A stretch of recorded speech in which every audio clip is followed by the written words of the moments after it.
तो देख रहे हैं साहस मिनट में, जो मैं पवन किशोर कुमार आप लोगों को बता दें कि बीपीएससी जो बिहार पब्लिक सर्विस कमीशन द्वारा जो 67 एग्जाम लिया गया था, तो उसमें ज्योति रानी जी हैं जो चयनित हुए, जो 256वां रैंक लाकर, और वे एसडीएम पद यानी सब डिविजनल मजिस्ट्रेट पद पर चयनित थे। तो उनसे इनके बारे में जानने का प्रयास करें। मैम, ये जो एसडीएम पद पर आप चयनित हुए हैं, इसके बारे में क्या कहेंगे? क्योंकि बिहार का सबसे टॉप मोस्ट सर्विस है और मेरा ये दूसरा प्रयास था, और इस प्रयास में इस पद पे चयनित होकर मुझे बहुत ज़्यादा खुशी महसूस हो रही है, क्योंकि ये मैं चाहती थी कि मैं इस पद पे चयनित हो जाऊं। जो जिले के जो डीएम होते हैं, डिस्ट्रिक्ट मजिस्ट्रेट, उसके बाद ये दूसरे नंबर का पद होता है। तो मैं अपने पढ़ाई के बारे में थोड़ा जानने के बारे में बताती है आप। हाँ, मेरी प्रारंभिक जो पढ़ाई हुई है वो यहाँ नोटर डेम अकेडमी से हुई है, क्लास 5 तक हुई है। फिर उसके बाद मैं यहाँ रक्सौल से ही Kinder Hilfsberg English medium mission school, जो यहाँ का सबसे अच्छा स्कूल था, एक क्रिश्चियन स्कूल है, मैं वहाँ से मेरी पढ़ाई क्लास 10 तक हुई है, जो मैं 9.6 सीजीपीए के साथ मैं पास की। फिर मैं 11-12 के लिए मैं पटना गई, वहाँ पे कोचिंग इंस्टीट्यूट के थ्रू मैं वहाँ पे पढ़ी, आईआईटी का प्रिपरेशन किया मैंने, लेकिन बहुत ज़्यादा सफलता मुझे आईआईटी में नहीं मिली। तो फिर उसके बाद मैंने इंजीनियरिंग किया, जयपुर गई मैं, Arya institute of engineering and technology, वहाँ से इलेक्ट्रॉनिक्स एंड कम्युनिकेशन स्ट्रीम के साथ मैं वहाँ से 2020 में पास आउट हुई। मैं प्लेस्ड हो गई थी, मैं मुझे कंपनी ज्वाइन करना था, लेकिन कोविड का टाइम था क्योंकि, तो ज्वाइनिंग लेट हो गई, और कहीं ना कहीं मेरे अंदर हमेशा से एक ऑफिसर के रूप में मुझे चयनित होना, मुझे बहुत ही ज़्यादा उसको कह सकते हैं कि मैं बहुत ही वो करता था, मुझे इंस्पायर करता था कि मुझे ये चीज़ करना है। तो समय के जब मिला तो मैं पढ़ना चालू की, और मेरा प्रीलिम्स, मेंस और इंटरव्यू तक मैंने क्लियर किया, लेकिन कुछ अड़चनों की वजह से मेरा फाइनल रूप से 66 में सिलेक्शन नहीं हुआ।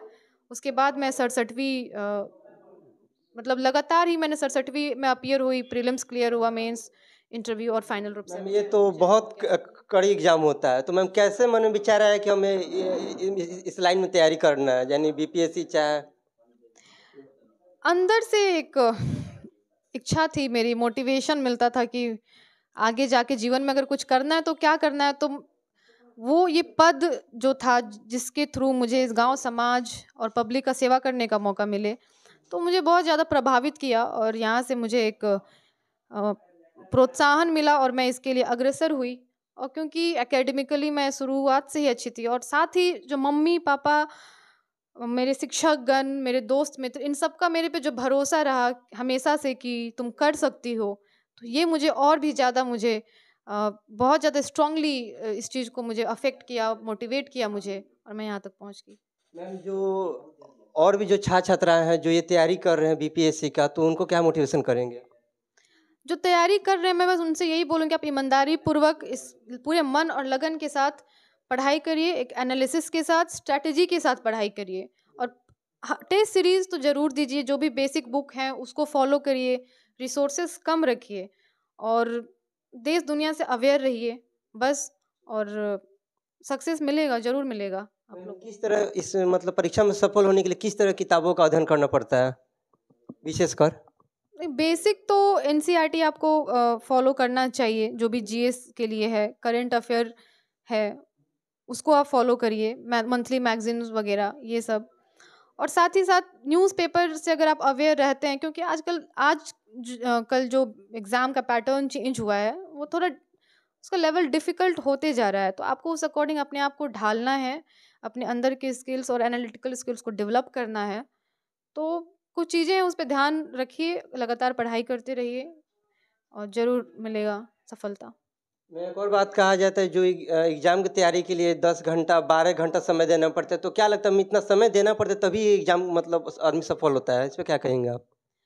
ये डिपेंड करता है हर बच्चे पे, किसी की कैपेबिलिटी होती है कि वो 6 घंटा में किसी चीज़ को ग्रैब कर ले, किसी को 4 घंटे में, बहुत लोग वर्किंग होते हैं उसके बाद भी पढ़ाई करते हैं फिर भी सक्सेस मिल जाता है। तो ये कैपेबिलिटी पे डिपेंड करता है, अपने अपने कैपेबिलिटी को एक्सपेंड करिए, देखिए अपना स्ट्रेंथ और वीकनेस पे काम करिए, मैं यही बोलूँगी। और ज़रूरी नहीं है कि अगर 8 घंटे अगर मैं पढ़ती थी तो आपको भी 8 घंटे पढ़ने की ज़रूरत है, हो सकता है आप 5 घंटे अगर डेली पढ़े तो हो जाए, हो सकता है आपको 10 घंटा लग जाए। तो ये अपना कैपेबिलिटी को खुद मेज़र करने की ज़रूरत है।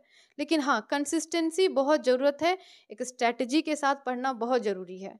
आपको रिवीज़न रिपीट करना पड़ेगा सब, ये नहीं कि हम पढ़ाई कर रहे हैं और पीछे का सब भूलते जा रहे हैं। तो ये नहीं, आप जो भी पढ़ रहे हैं वो कंठस्थ होना चाहिए, आपके दिमाग में होना चाहिए, और ये रिवीजन से ही आता है। तो एक स्ट्रैटेजी के साथ पढ़िए। मैम, ये जो अनुमंडल के लोग, बहुत खुशी की लहर है कि आप मतलब एसडीएम पद पे चयनित हुए हैं। तो जो इस अनुमंडल क्षेत्र के, चाहे बिहार के जो भी छात्र छात्रा है, उनको क्या कहेंगे इसके बारे में, अपनी तैयारी को लेकर, मतलब कैसे तैयारी करी वो लोग भी? बस वही है कि एग्ज़ाम के पैटर्न को समझिए, इसके नेचर को समझिए, और सिर्फ मुझे बीपीएससी क्लियर करना है, अगर इस लक्ष्य के साथ आप जा रहे हैं तो ये थोड़ा मुश्किल हो सकता है, क्योंकि अंदर से आपके मन से ये चीज़ होना चाहिए, आप क्यों क्यों करना चाहते हैं आप मैम, एक और बात है कि जैसे बहुत सी ऐसे छात्राएं होती हैं जो पढ़ना चाहती है, जैसे बीपीएससी कैंडिडेट मतलब करना चाहती हैं, तो उनके माता पिता मतलब विशेष ध्यान नहीं देते हैं, तो वैसे माता पिता को क्या कहेंगे? बोलेंगे अगर आपके बच्चे में कैपेबिलिटी है तो उसको बढ़ाइए आप। वो ज़रूर आपका जो अभी का जो आपको लग रहा है कि जो खर्च है, खर्च बढ़ जाएगा या फिर नहीं है, वो आप एक इन्वेस्टमेंट की तरह आप बच्चों को कर सकते हैं कि अगर आज आप 1 रुपया खर्च करेंगे अपने बच्चे पे, तो कल अगर उसका सक्सेस होगा तो वो उसको मल्टीपल टाइम में आपको मिल रहा है। तो उससे बड़ी खुशी आपको भी नहीं होगी। तो आप अपने मैम, बच्चों एक को और सपोर्ट लास्ट करिए। एक बात पूछना था, जैसे ऐसे बहुत से छात्राएं होती है जो बीपीएससी जैसे एग्जाम निकालना चाहती हैं, तो एक तरह से उनके माता पिता द्वारा शादी का प्रस्ताव रखा जाता है, जिससे एक दबाव पड़ जाता है। तो ऐसे में आप वैसे माता पिता को क्या कहेंगे? देखिए, बिना स्ट्रगल का तो कुछ नहीं मिलता है, जर्नी स्मूथ नहीं रहता है। तो ये सारी अड़चनें आएँगी, स्वाभाविक रूप से आएँगी। तो यहाँ पे एकदम फ़र्मली अपना स्टैंड लेना पड़ेगा। चाहे वो अगर जो जिन भी बच्चियों का अगर मन है कि हमको बीपीएससी करना है, तो आपको स्टैंड लेना पड़ेगा। अड़चन आएँगी, आप खड़े रहिए कि नहीं मुझे ये करना है। तो अगर आप करके दिखाएँगे तो माँ-बाप का भी सपोर्ट मिलता है और मिलेगा भी। तो आपको दिखाना है उस चीज़ को, अपनी अपनी काबिलियत को जो दिखाना 67 पड़ेगा। एग्जाम हुआ था बीपीएससी द्वारा, तो उसमें ज्योति रानी जी 256वां रैंक लाकर एसडीएम यानी सब डिविजनल मजिस्ट्रेट पद पर चयनित हुई है। तो हमारे साथ उनका जो बातचीत हुआ है, इसके बारे में कैसा लगा कमेंट। विधायक प्रत्याशी रामबाबू यादव जी वो आए हुए हैं, उनसे हम जाने का प्रयास करें। सर, ये जो एसडीएम पद पे चयनित हुई है, जो जिले का दूसरा सबसे बड़ा पद है, क्या कहेंगे? बहुत खुशी हुआ। हमारे घर के बच्ची, हमारी भतीजी इस गाँव के साथ-साथ पूरे हमारे विधानसभा, हमारे जिले के नाम रोशन की है। हमको लग रहा है कि पहली बार है जो हमारे रक्सौल से कोई एसडीओ पोस्ट पर मतलब कि चयनित हुई है। 1-2 और लड़का हुए हैं, उनको भी मैं धन्यवाद देता हूँ। धन है इनके माता-पिता, जो एक साधारण किसान परिवार से हैं, और और ये लोग, इनके जो दादाजी थे, बहुत बड़े किसान नेता, कम्युनिस्ट नेता। मने अपने मुसीबतों के सामना करके, कठिनाइयों के सामना करके, एक रोटी कम खा के आज बाल बच्चा को पढ़ाए, तो बाल बच्चा नाम रोशन किया ना। तो मैं धन्यवाद देता हूँ, बधाई देता हूँ इनके माता पिता को, और ज्योति रानी से सीख लेना चाहिए। हमारे जो भी बच्चा बच्ची जो पढ़ रहे हैं, सीख लेना चाहिए। लोग आजकल मोबाइल पर लग जाते हैं। थोड़ा सा कॉलेज में गए पढ़ने, आईए पास हुआ तो लोग दूसरा दुनिया में चले जाते हैं। अरे ये आपका दुनिया है, ये आपका खूबसूरती है, इसे आपका कितना मान सम्मान बढ़ा, कितना इज्जत बढ़ा। कोई भी माँ बाप जब पौधा को तैयार करता है, बच्चा को तैयार करता है, 18 बरस, 20 बरस, 22 बरस में जो बच्चा गलत रास्ता भटक जाता है, नशा के दुनिया में, बाइक मोटरसाइकिल में कहीं एक्सीडेंट करा देता है, तो ये सबसे सीख लेना चाहिए। जोश जुनून को रखिए, लेकिन उसको सही जगह पर।